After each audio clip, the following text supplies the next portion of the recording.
인공지능은 좋은 데이터를 필요로 합니다. 얼마 전 테슬라 AI 데이에서 일론 머스크는 100만 대 넘는 테슬라 자동차가 전 세계에서 주행 데이터를 보내오고 있다면서 양이 너무 많아서 처리하기 어려울 정도로 많은 데이터가 쌓이고 있다고 자랑을 했죠. AI가 학습하려면 데이터가 많이 필요한데 자신들은 충분히 많은 데이터가 있어서 AI 고도화에 유리하다는 점을 강하게 어필했습니다. AI까지 가지 않더라도 데이터를 분석하고 활용하기 위해서는 양질의 데이터를 많이 확보하는 것이 필수 조건입니다. 테슬라 같은 회사야 지금처럼 직접 데이터를 모으는 게 가능하지만 대부분의 기업들은 필요한 데이터를 자체적으로 확보하는 게 어렵습니다. 전문 IT 기업이 아니더라도 데이터를 분석하고 활용할 수 있도록 데이터 파이프라인을 구축하는 것이 바로 데이터댐의 역할입니다. 여기서 중요한 건 댐에 물이 차올라야 수력 발전을 할 수 있듯이 데이터댐의 데이터도 누군가가 수집하고 저장해 놓아야 우리 모두가 활용할 수 있다는 사실입니다. 그래서 오늘은 16개 분야 빅데이터 플랫폼의 데이터, 그리고 AI 허브의 데이터들을 누가 수집하고 공급하는지, 그 회사들은 어떤 일을 하는 회사들인지에 대해 알아보도록 하겠습니다. 지난 편에서 180개 센터가 16개 플랫폼을 통해서 데이터를 공급하고 있다고 말씀을 드렸는데요.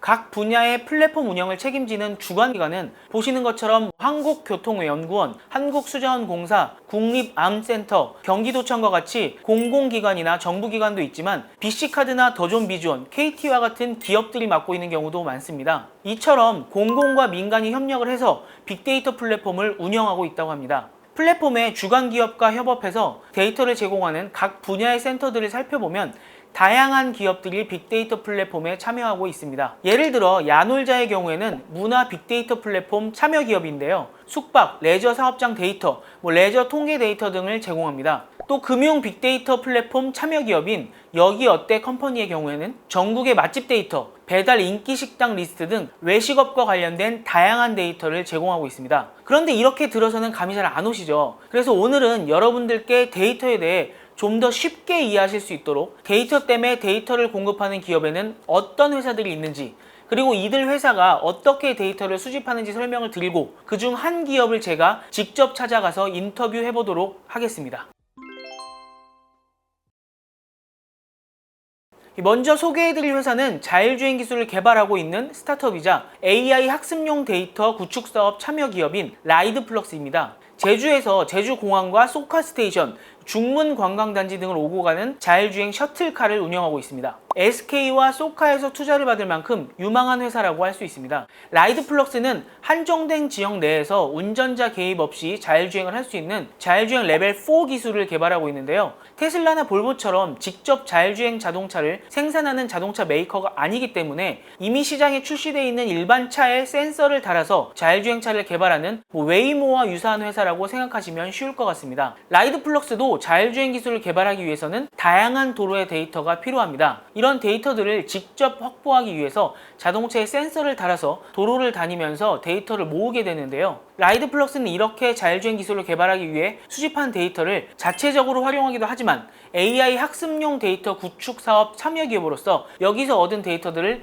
AI 허브에 제공하고 있습니다. 예를 들어서 데이터댐 AI 허브에 들어가 보면 인공지능을 훈련시킬 수 있는 다양한 데이터들이 있습니다. 도로에 있는 장애물 영상, 신호등, 표지판, 버스에서 승객들이 승하차하는 영상 등 우리나라 교통 실정에 맞는 AI 학습용 데이터들이 있습니다. 이런 데이터를 확보하기 위해서 많은 회사들이 지역별, 데이터 종류별로 역할을 나눠서 데이터를 수집하고 개방하고 있는데요. 수도권의 도로주행 영상은 예를 들어서 A 회사가 하고 부산의 항만 구조물 영상은 B 회사가 모으고 이런 식으로 데이터를 모아서 합치면 더 많은 데이터를 확보할 수 있기 때문입니다. 라이드플럭스는 이 중에서 신호등과 표지판 데이터, 차선과 횡단보도와 관련된 영상 등을 AI 허브에 제공했습니다. 주로 제주 지역과 세종시 주변의 충청도 일부, 전라북도, 울산, 부산 인근에서 수집한 데이터를 제공했다고 합니다.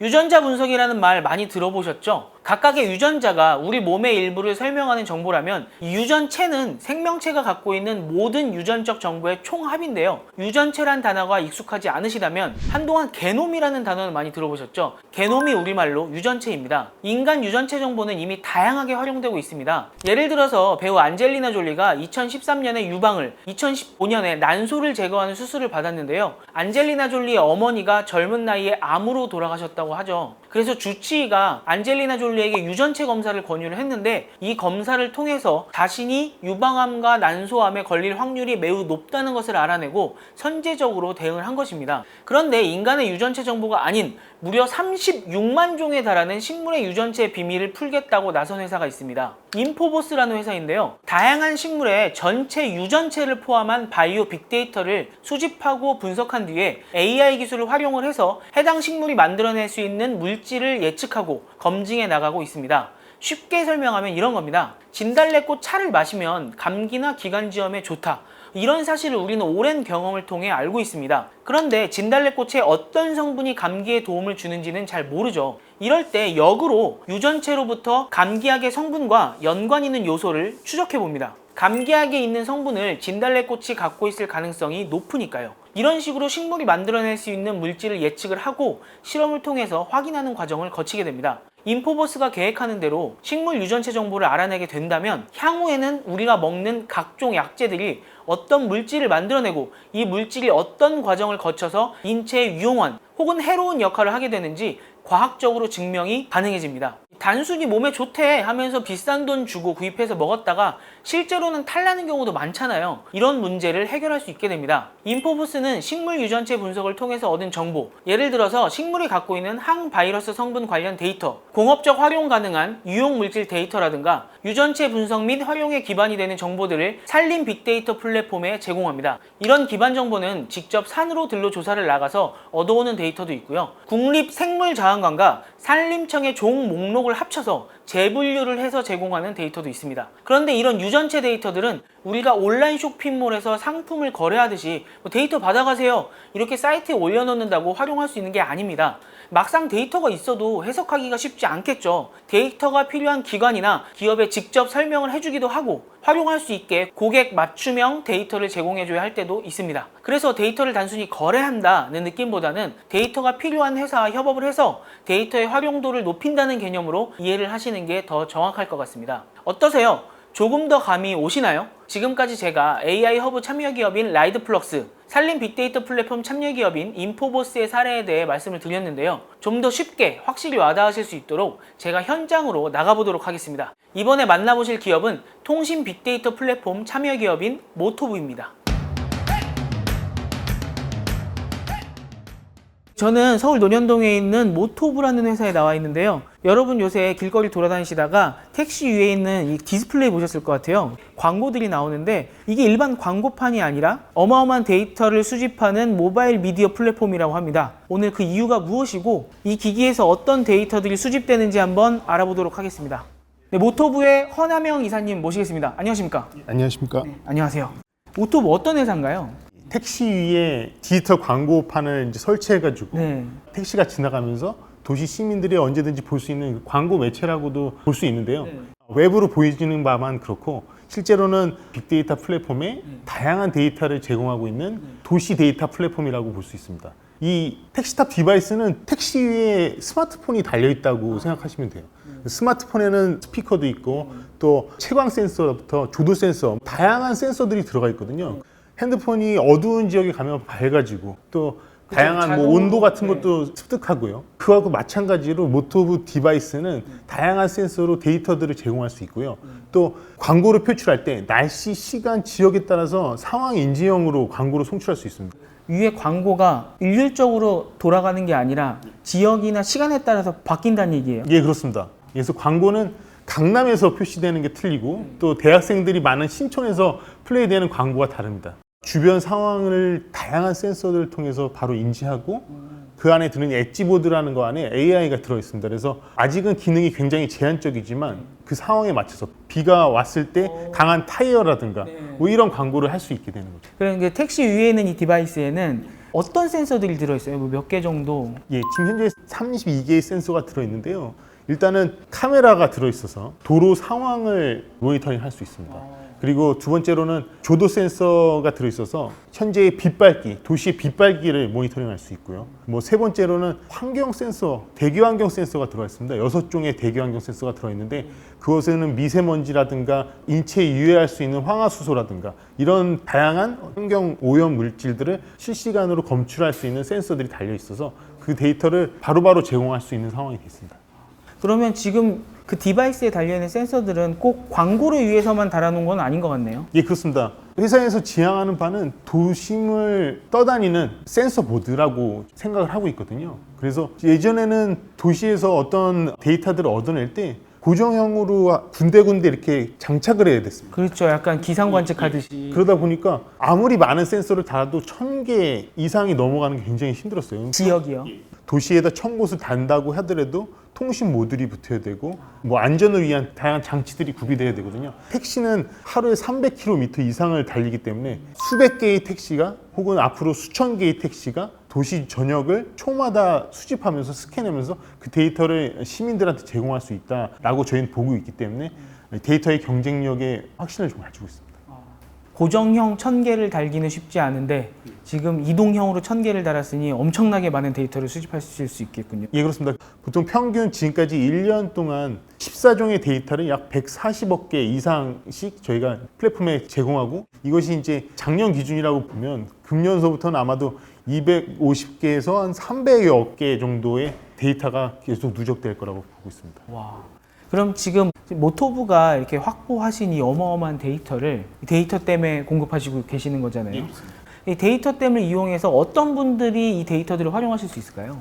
유동인구 데이터를 확인하고 어디에서 이제 마케팅할 수 있는지 또는 마케팅 효과가 얼마나 좋았는지 측정하는 형태로 사용되었고요. 빅데이터 플랫폼 사업을 진행하면서 공공 영역까지 확장이 됐습니다. 그래서 현재 범죄 발생 위험 지역을 찾아내는 서비스를 저희가 이제 개발해가지고 인천시에 납품하고 인천시와 인천지방경찰청에서 현재 활용하고 있습니다. 일단은 범죄가 발생 위험이 높은 지역을 찾아내는 데는 기존의 범죄 기록이 가장 중요하죠. 근데 범죄 기록을 일단은 지오 해시, 그러니까 지오 스페셜이라고 하는 지도에다가 범죄 데이터를 매핑을 해야 되고요. 그런 다음에 매핑됐던 것에 원인을 제공하는 요소들을 다양하게 찾아야 됩니다. 그 원인을 제공하는 큰 요소 중에 하나가 실시간 유동인구, 그리고 두 번째가 빛발기. 어두운 지역이 범죄가 많을 수 있고 어두운데 사람도 없으면은 맞습니다. 정말 범죄가 일어날 수 있는 곳인 거군요. 예, 그렇죠. 그리고 또 범죄의 타겟이 되기 쉬운 대상들이 많이 다니는 곳들이 범죄가 많이 발생되더라고요. 그래서 이런 상관성을 분석해서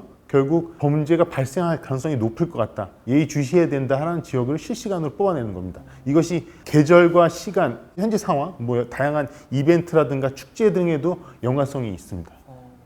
그래서 이것을 실시간으로 파악하고 오늘 순찰할 곳을 지정해가지고 찾아볼 수 있는 서비스가 된다고 보시면 됩니다. 누군가가 모토부의 데이터를 사용한다고 할 때 앱스토어처럼 데이터를 올려놓으면은 알아서 다운받아서 사용하고 이렇게 생각하실 것 같은데 실질적으로 데이터를 주고받는 과정은 꼭 그렇게 이루어지진 않는다고 들었거든요. 네, 맞습니다. 플랫폼상에서 샘플 데이터라든가 아니면 소규모의 데이터들은 직접 이제 결제를 하고서 다운받을 수 있습니다. 근데 사실 모토부 데이터 같은 경우에 한 달에 몇 기가바이트에 대한 용량이 발생되고 이거를 일반인들 같은 경우에는 다운로드 받기도 힘들 뿐더러 받은 다음에 컴퓨터로 분석할 수도 없습니다. 그래서 일반적으로 프로세스는 플랫폼에서 데이터를 확인하고 이 플랫폼이 자기들의 서비스 혹은 목적으로 지향하는 시스템에 맞는다고 생각하면 이제 문의가 들어오고요. 문의가 들어왔을 때 모토부에서 직접 다이렉트로 데이터를 실시간으로 제공해주는 형태로 서비스를 구축하고 있습니다. 모토부가 이 데이터댐 안에 빅데이터 플랫폼에서 데이터를 이용하시기도 하시나요? 예, 그렇습니다. 그래서 저희가 이제 통신 데이터 플랫폼에 있는데 통신 데이터 플랫폼에는 KT가 있습니다. 그래서 KT 또한 전국 단위의 이제 유동인구 데이터를 제공했습니다. 그래서 그 데이터들을 저희가 참고하고 분석해서 저희 데이터의 신뢰성을 높이기도 하고 보완도 하고 또 융합해가지고 제공하기도 합니다.